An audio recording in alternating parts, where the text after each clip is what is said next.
तो क्वेश्चन करते हैं, if the tangent at a point on ellipse, है ना, ये एलिप्स की इक्वेशन दे रखी है, meets the coordinate axis at A and B, O origin है, तो minimum area of triangle O A B, है ना, ये क्या होगा। तो इसको विजुलाइज करने के लिए एक डायग्राम बनाते हैं। तो कोऑर्डिनेट एक्सिस बना लिया अपन ने, है ना, एक्स और वाई। अच्छा, ये इलिप्स की जो इक्वेशन है, इलिप्स की जनरल इक्वेशन क्या होती है, x square by a square plus y square by b square, और ये क्या 1 के बराबर। तो इस केस में ए क्या है, ए स्क्वायर जो है वो 27 है, तो ए जो है वो 3√3, ठीक है, और बी स्क्वायर जो है वो 3 है, तो बी जो है वो क्या हो जाएगा, √3 हो जाएगा, ठीक। तो एलिप्स जो है वो कुछ इस टाइप का बन रहा है अपना, है ना, ये इस टाइप से कुछ इस टाइप का बन जाएगा, ठीक। और ये क्या है, ये 3√3 और ये √3, ठीक। तो क्वेश्चन में क्या बोल रहा है कि एलिप्स पे कोई पॉइंट है, ठीक है, उस पे हम टेंजेंट ड्रॉ कर रहे हैं, है ना, ये हमने टेंजेंट ड्रॉ कर दिया, और ये टेंजेंट जो है वो एक्स एक्सिस को काट रहा है ए पे, वाई एक्सिस को काट रहा है बी पे, ओरिजिन जो है ओ है। तो ये जो ट्राइंगल है ओ ए बी, इसका एरिया, मिनिमम एरिया क्या होगा, है ना, ये निकालना है अपने को। अच्छा, दिख ही रहा है कि ये पॉइंट जैसे जैसे वेरी करेगा, पॉइंट की लोकेशन, सपोज पॉइंट की लोकेशन यहाँ पे होती, ठीक है, तो इस पे यदि टेंजेंट ड्रॉ होता तो ट्राइंगल जो है वो कुछ इस टाइप का बन जाता है। आप देख रहे हैं, पॉइंट यदि यहाँ पे होता तो ट्राइंगल जो है वो कुछ इस टाइप का बन जाता, और एरिया जो है वो ट्राइंगल का वेरी करता रहेगा। तो किसी एक पर्टिकुलर पॉइंट पे इस ट्राइंगल का एरिया मिनिमम होगा, ठीक है, तो मिनिमम एरिया पूछा है हमसे, ठीक है। तो ये लास्ट के 2 टेंजेंट इसको मिटा देता हूँ मैं। अच्छा देखें, इसको, इस क्वेश्चन को करने के 2 तरीके हैं। एक जो लंबा वाला जो तरीका है ना, उसको मैं पहले डिस्क्राइब कर देता हूँ, है ना, आप अप्रिशिएट करेंगे कि वो, है ना, उसको करने में कितना टाइम लगेगा, और फिर उसके बाद में एक छोटा मेथड है ना, उस तरह से फिर अपन उसको सॉल्व करेंगे। तो लंबा वाला मेथड क्या हो जाएगा कि भाई सपोज हम कोई जनरल पॉइंट उसको एच के मान लें, ठीक है, और उसके बाद में हम ये एलिप्स की जनरल स्लोप निकालें dy बाई डी एक्स इस पर्टिकुलर पॉइंट पे, है ना, ये कुछ एच के का एक फंक्शन आ जाएगा अपने पास में, ठीक। और उसके बाद में ये जो ए बी वाली जो लाइन है ना, बेसिकली जो टेंजेंट है, टेंजेंट की इक्वेशन निकाल लें, ठीक है। और टेंजेंट की इक्वेशन अपन कैसे निकालेंगे, y माइनस के इज इक्वल टू ये जो अपन ने निकाला स्लोप एफ एच के इंटू एक्स माइनस एच, है ना, ये टेंजेंट की स्लोप हो गई। अच्छा, इस टेंजेंट की स्लोप को हम इंटरसेप्ट फॉर्म में चेंज कर लें, तो इंटरसेप्ट फॉर्म में यदि हम चेंज कर लेंगे तो हमारे पास में एक तो ये डिस्टेंस आ जाएगा ओ ए, है ना, और एक ये डिस्टेंस आ जाएगा क्या, ओ बी, ठीक है। तो हमारा एरिया जो है वो क्या आ जाएगा, half of O A into O B. अच्छा, ओ ए और ओ बी जो है, इसमें दोनों में ही एच और के दोनों ही आ जाएंगे, है ना, दिख ही रहा है। तो ओ ए में भी एच और के है और ओ बी में भी एच और के है, तो में से किसी एक वेरिएबल को हमको एलिमिनेट करना पड़ेगा, है ना। तो एलिप्स की इक्वेशन में अपन एच और के लगा दें तो क्या आ जाएगा अपने पास में, एच स्क्वायर अपॉन 27 प्लस के स्क्वायर अपॉन 3, ये 1 के बराबर। तो यहाँ से h या k किसी की एक की वैल्यू लेकर के हम इस इक्वेशन में डालें, तो एरिया आ जाएगा हमारे पास, है ना, as a function of h या as a function of k, है ना, डिपेंडिंग ऑन कि हमने किसको एलिमिनेट किया है। और उसके बाद में हम डिफरेंशिएट करके, है ना, किस पॉइंट पे, है ना, h की किस वैल्यू पे मिनिमम एरिया आ रहा है वो निकालें, और उसके बाद में एरिया निकालें, ठीक है। तो आप देख ही सकते हैं कि ये जो मेथड है ना, आंसर आ जाता है इस मेथड से, है ना, आंसर तो आ ही जाएगा इस मेथड से, पर आप देख ही सकते हैं इस वाले मेथड से, है ना, टाइम भी बहुत ज़्यादा लगेगा और कैलकुलेशन में गलती होने के चांस भी काफ़ी ज़्यादा है, क्योंकि कैलकुलेशंस काफ़ी ज़्यादा है, ठीक है। तो एक और दूसरे तरह से करते हैं सेम क्वेश्चन को।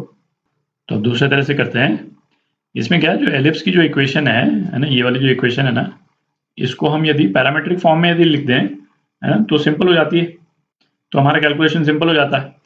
तो पैरामीट्रिक फॉर्म में हम क्या लिख सकते हैं कि x, है ना, ये किसके बराबर हो गया, 3√3 कॉस थीटा के बराबर, और y जो है वो क्या हो गया, √3 साइन थीटा के बराबर, ठीक।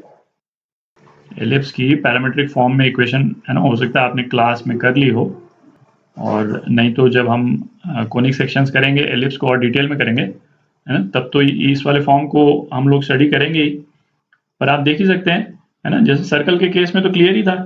सर्कल तो आपको मालूम ही है ना, सर्कल को पैरामीट्रिक फॉर्म में हमको लिखना हो तो हम क्या लिखते थे, x is equal to a cos theta and y is equal to a sine theta, जहाँ पे a जो है रेडियस होता था। ठीक है, उसी तरह से लिखा हुआ है यहाँ पे, है ना। बेसिकली कॉस थीटा और साइन थीटा को आइसोलेट करके स्क्वायर करके ऐड कर दें तो यही आ जाएगा। ठीक है, तो अब हम टेंजेंट का स्लोप निकालते हैं, है ना। D x by d theta ये क्या आ जाएगा, -3 √3 साइन थीटा, और d y by d theta, है ना, ये क्या आ जाएगा, √3 कॉस थीटा। तो d y by d x, है ना, ये क्या हो जाएगा, माइनस ऑफ √3 अपॉन 3 √3, है ना, cos theta upon sine theta. तो ये क्या हो गया, तो ये क्या हो गया, -1/3 cos theta by sine theta, ये हो गया। ठीक, अच्छा अब क्या है ना, ये जो पॉइंट है एलिप्स पे किसी एक थीटा की वैल्यू के लिए, तो उस पॉइंट के कोऑर्डिनेट भी जो है वो क्या है, 3 √3 कॉस थीटा और √3 साइन थीटा। ठीक है, तो इस टेंजेंट की इक्वेशन अपन निकाल सकते हैं, है ना। टेंजेंट का स्लोप अपने को मालूम ही है और ये कोऑर्डिनेट्स हैं। ठीक, थोड़ी जगह बनाते हैं, अपन एग्जैक्टली वही चीज़ कर रहे हैं जो अपन ने वो एच के लेकर के अभी डिस्कस किया था, एक्सेप्ट कि, है ना, पैरामीट्रिक इक्वेशन यूज़ कर रहे हैं अपन। ठीक है, बाकी मेथड तो सेम ही है। तो टेंजेंट की इक्वेशन क्या हो जाएगी, y minus √3 sine theta is equal to minus cos theta upon 3 sine theta into x minus 3 √3 cos theta, ये हो जाएगा। ठीक है, तो इसको अपन क्या लिख सकते हैं, cos theta x plus 3 sine theta y is equal to 3 √3 cos square theta plus sine square theta, है ना। तो ये क्या रह गया, 3 √3 रह गया। ठीक, अब इस इक्वेशन को, टेंजेंट की इक्वेशन को हम इंटरसेप्ट फॉर्म में चेंज कर लेते हैं। तो ये क्या हो जाएगा, x अपॉन, है ना, 3 √3 से डिवाइड कर दिया, 3 √3 से डिवाइड कर दिया और कॉस थीटा को नीचे ले गए, तो ये हो गया, प्लस y अपॉन, है ना, अगेन 3 √3 से डिवाइड कर दिया अपन ने और इसको नीचे ले गए, तो 3 साइन थीटा, ठीक, इज इक्वल टू 1। तो इसका मतलब क्या हो गया कि ये जो a का जो x कोऑर्डिनेट है वो क्या आ गया, ये आ गया, ये a का x कोऑर्डिनेट है, और b का जो y कोऑर्डिनेट है वो क्या आ गया, वो ये आ गया। ठीक है, तो एरिया जो है वो क्या हो जाएगा, area of triangle half of ये, है ना, इनटू ये, है ना, ये बेस है और ये हाइट है, तो मल्टीप्लाई कर देते हैं। तो ये क्या हो गया, 3 √3 upon cos theta into 3 √3 upon 3 sine theta, ये हो गया।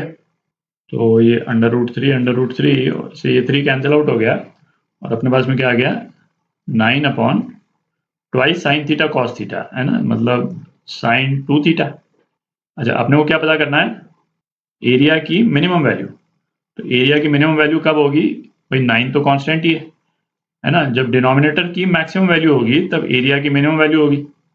तो डिनोमिनेटर की मैक्सिमम वैल्यू क्या है, +1 है ना, ये साइन अल्फा है, बेसिकली साइन अल्फा की मैक्सिमम वैल्यू क्या है, 1।